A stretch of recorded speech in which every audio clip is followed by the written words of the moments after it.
The most beautiful game ever played. The Immortal Game. London, June 21, 1851.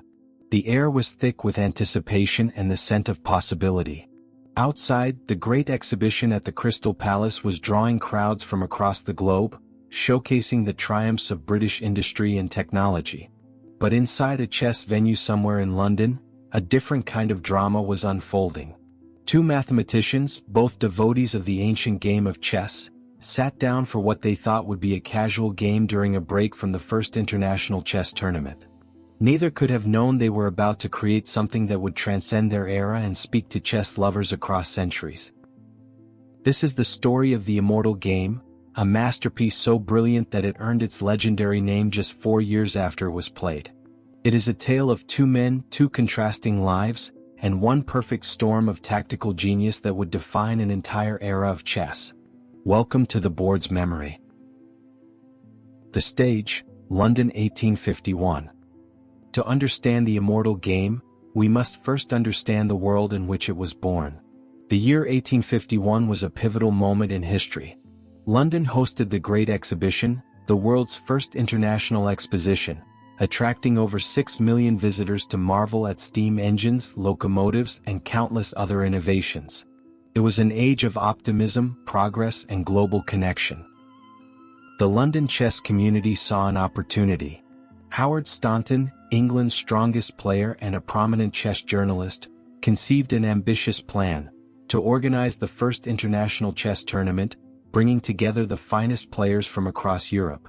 The tournament would run alongside the Great Exhibition, capitalizing on the ease of travel and the concentration of European visitors in London. 16 players accepted invitations to compete in this groundbreaking event. From Germany came Adolf Anderssen, Bernhard Horwitz, and Karl Mayet. France sent Lionel Kieseritzky and Pierre-Charles Fournier de Saint-Amant. Hungary was represented by Joseph Sen and Johann Lowenthal. The British contingent included Staunton himself, along with Elijah Williams, Henry Thomas Buckle, and several others. The tournament began on May 26, 1851, and would continue until July 15, using a knockout format. Matches consisted of multiple games, with the first round requiring 2 wins, and subsequent rounds demanding 4 victories to advance. There were no draws counting toward match scores, no time controls, and games could stretch for hours. It was chess in its purest, most unhurried form. The tournament was held at the St. George's Chess Club in Cavendish Square, where many players were staying during the event.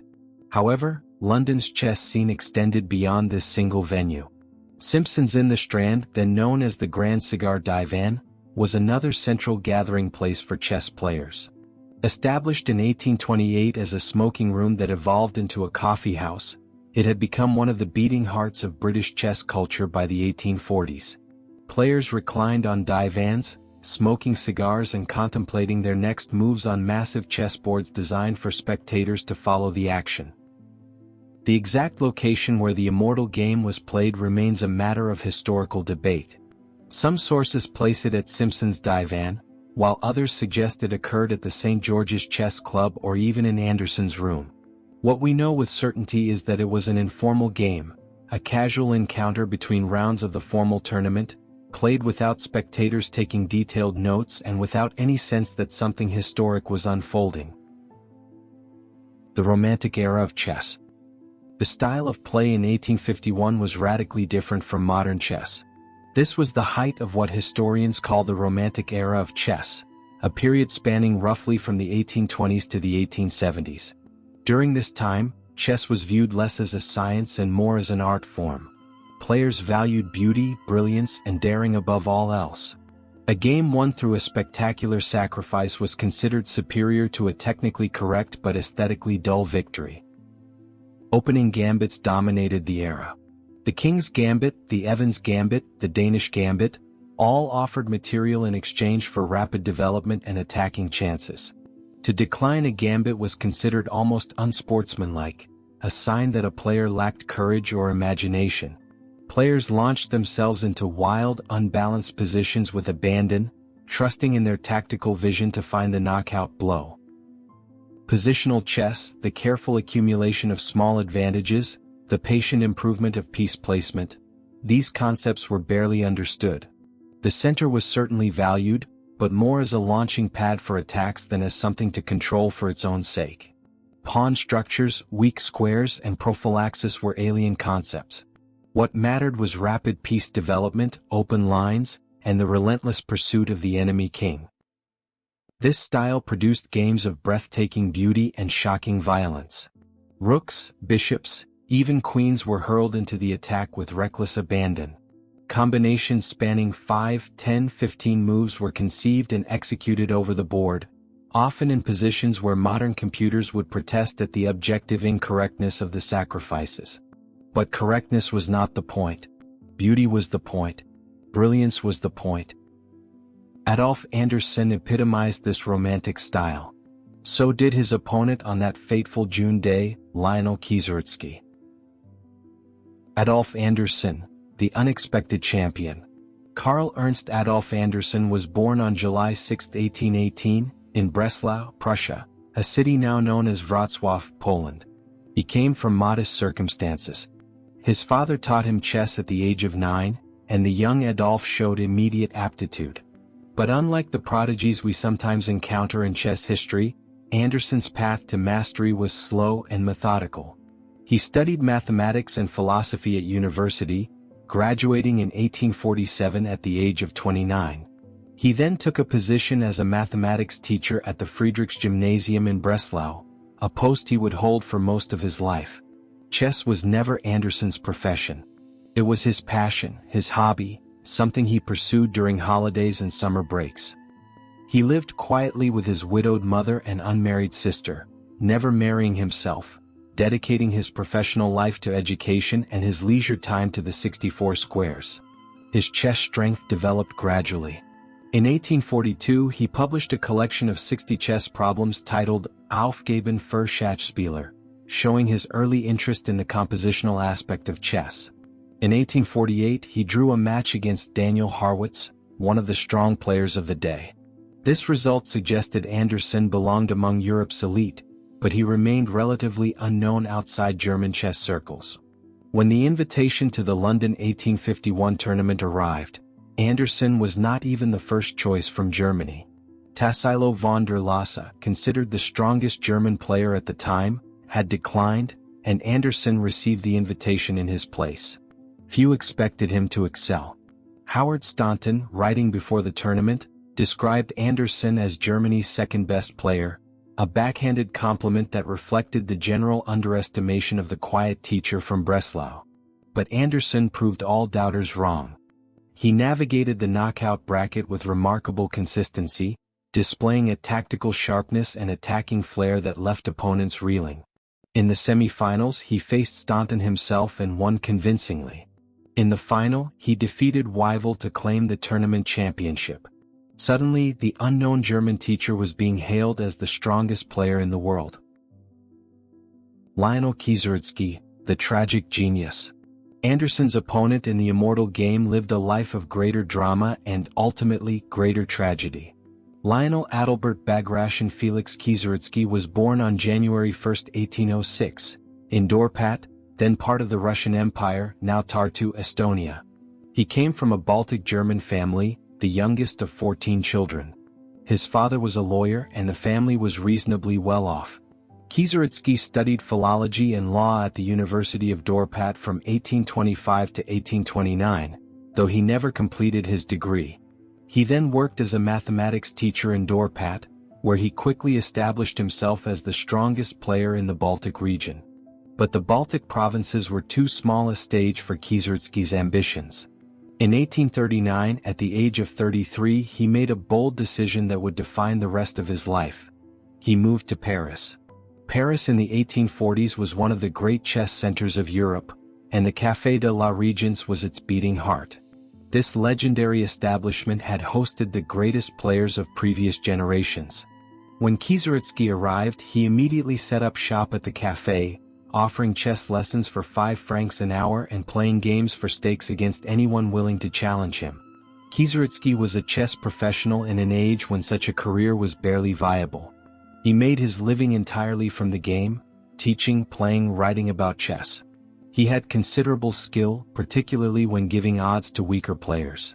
He was renowned for his blindfold chess, once playing multiple simultaneous games without sight of the boards, a feat that dazzled spectators and helped build his reputation. Against masters, however, his record was more mixed. He defeated Bernhard Horwitz in a match in 1846 and Daniel Harwitz in 1847, establishing himself as one of France's top players. But he could also suffer devastating losses, particularly when his aggressive, gambit-style openings backfired against players with strong defensive technique. In 1849, Kieseritzky founded and edited his own chess magazine, La Régence, named after the café where he made his living. Through this publication he shared game analyses, opening studies, and tournament reports with the growing chess community. It was a labor of love, but it was also financially precarious. The magazine would cease publication by the end of 1851. When the invitation to the London 1851 tournament arrived, Kieseritzky accepted eagerly. He was considered one of the stronger players in the field. But the tournament proved disastrous. Drawn against Anderssen in the first round, Kieseritzky suffered a crushing defeat, scoring only half a point in 3 games. According to Howard Staunton's contemporary account, one loss came after what he described as a blunder never equaled even among beginners. Kieseritzky was eliminated immediately, his hopes of tournament glory dashed. The game, beauty born from casualness. It was during the tournament, on or around June 21st, that Anderssen and Kieseritzky sat down for an informal game. Based on what we know from contemporary sources, this could have occurred at various locations where chess players gathered during the tournament.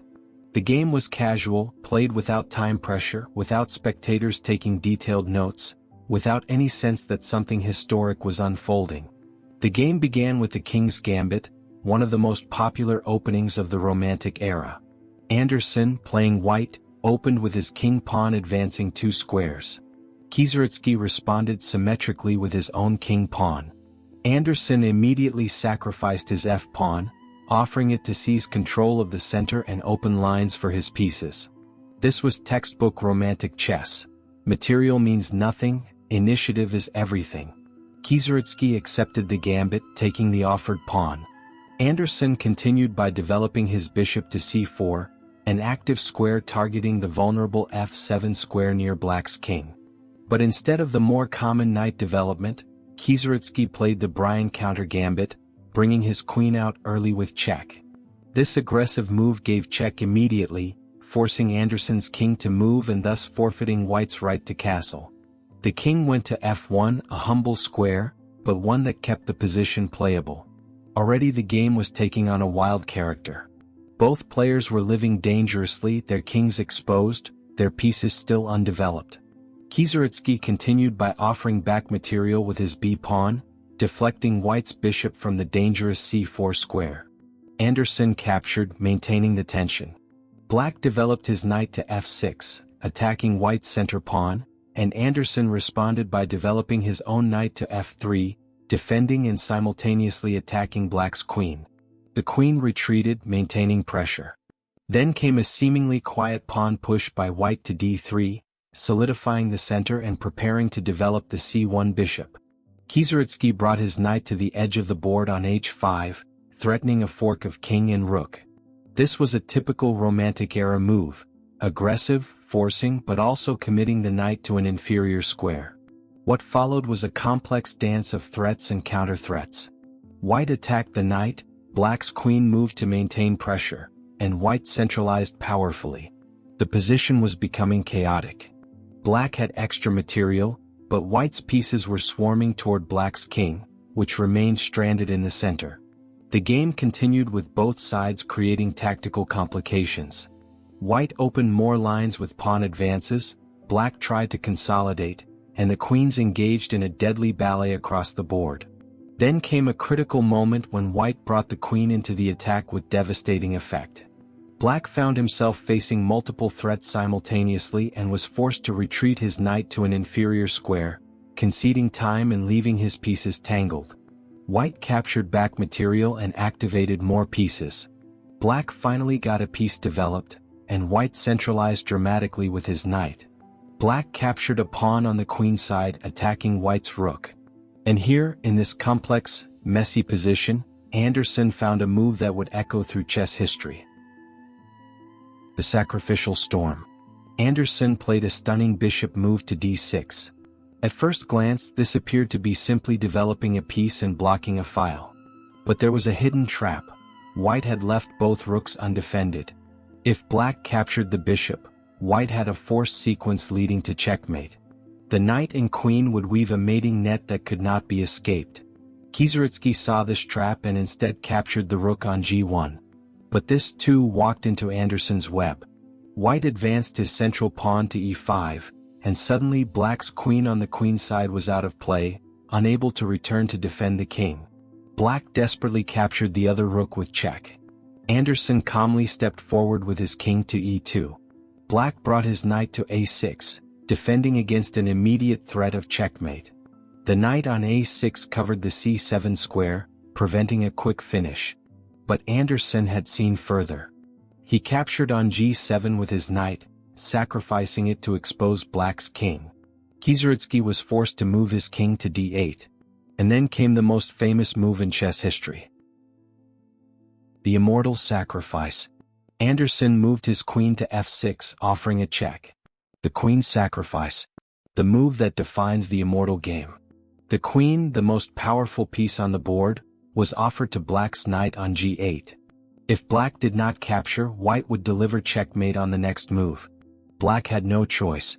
Kieseritzky captured the queen with his knight. And Anderssen delivered the final blow. His bishop moved to e7, delivering checkmate. A bishop, quietly placed on e7, ended the game. The black king on d8 had no escape. The knight on f6 blocked one square, the white knight on g7 covered other escape routes, and the bishop on e7 controlled the remaining squares. It was checkmate. Count the pieces. Anderssen delivered checkmate with two knights and a bishop.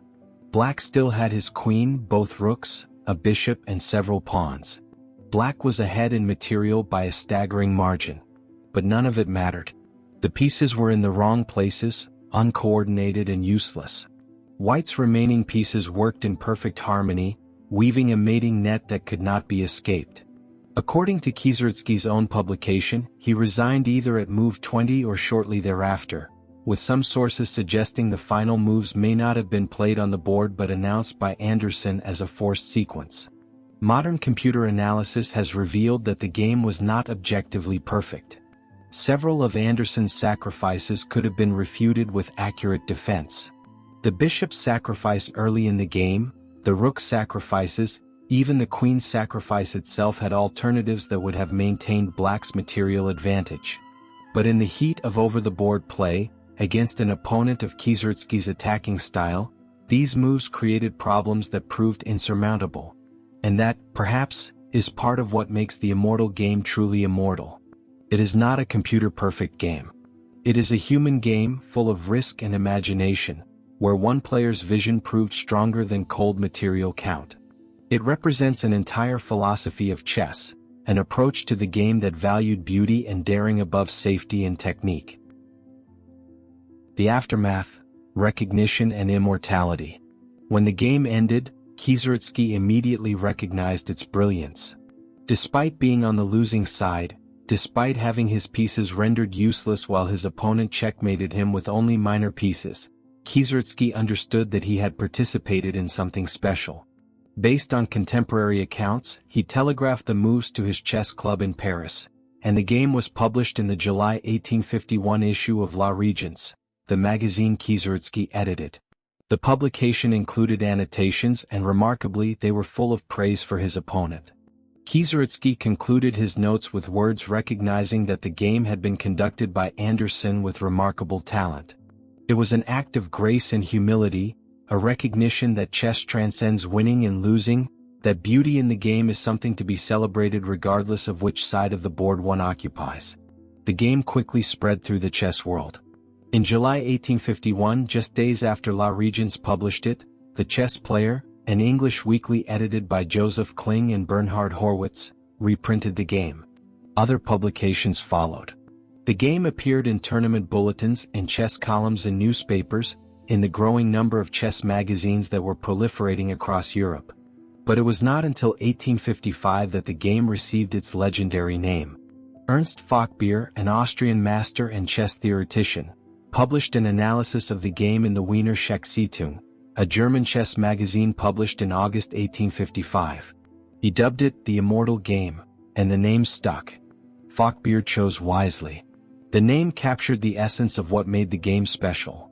It was a game that would never die, that would be studied and admired for as long as chess was played. The Immortal Game became a cultural touchstone. For generations of chess players, it represented the highest ideal of the game. Wilhelm Steinitz, who would later become the first official world chess champion and would revolutionize chess with his positional theories, wrote of the game that it would be treasured as an example of chess genius as long as the game shall be played. The game influenced chess culture in countless ways. It became standard teaching material, appearing in chess textbooks and problem collections. Teachers would show the game to beginners to illustrate the power of piece coordination and the importance of king safety. Advanced players would analyze it to understand attacking technique and sacrificial play. The Immortal Game has appeared in popular culture beyond chess. The final position was featured on currency in some countries. The game inspired Poul Anderssen's 1954 science fiction short story titled The Immortal Game, in which computer chess programs reproduce its moves. The game appeared in Maya Deren's 1944 experimental film, At Land. In the 1982 film Blade Runner, the android character Sebastian uses a position from the Immortal Game when playing against his creator Tyrell, though the chessboards in the film are not arranged exactly as in the actual game. References to the game appear in novels and other works of literature. In the Italian town of Marostica, the Immortal Game has been recreated with living chess pieces every 2 years since 1923, transforming the town square into a giant chessboard where costumed performers reenact the moves of this legendary encounter. The player's fates. The two men who created the Immortal Game lived out very different destinies. Adolf Anderssen returned to Breslau after his triumph in London and resumed his quiet life as a mathematics teacher. He continued to play chess during holidays and summer breaks, competing in tournaments when his teaching schedule allowed.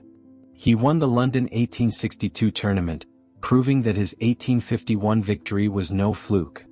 He remained one of the world's strongest players well into his 50s, winning tournaments in various cities across Europe. Anderssen's strength at chess was all the more remarkable given that it remained an avocation, never his profession. He taught mathematics, supported his family, lived a respectable middle-class life. Chess was his passion, but it was not his livelihood. When he died on March 13, 1879 at the age of 60, the Deutsche Schachzeitung published a lengthy obituary of 19 pages, a testament to his standing in the chess world. After World War II, the Polish Chess Federation arranged for his remains to be reburied in a place of honor at the Osobois Cemetery in Wrocław in 1957. Lionel Kieseritsky's story ended far more tragically. After his early elimination from the London 1851 tournament, he returned to Paris. His chess magazine La Régence, folded by the end of 1851, another victim of the precarious economics of chess journalism. Kieseritsky continued to give lessons at the Café de la Régence and to play games for stakes, but his life was becoming increasingly difficult. In 1852, Kieseritsky's health began to deteriorate.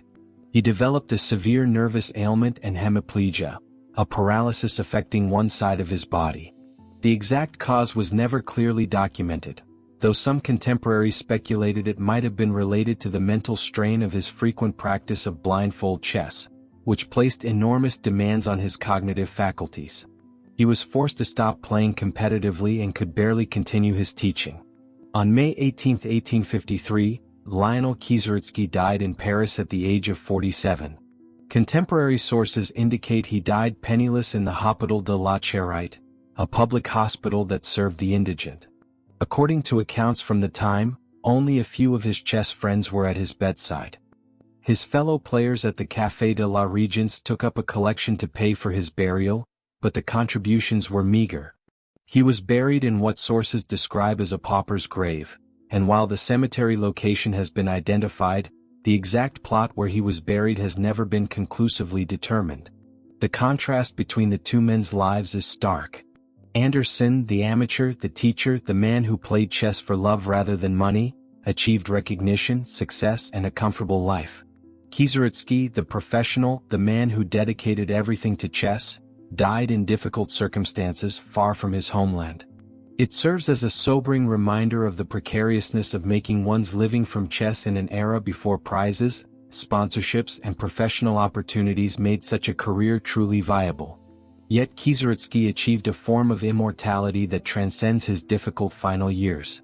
Every time a chess player replays the Immortal Game, they are engaging with Kieseritsky's legacy.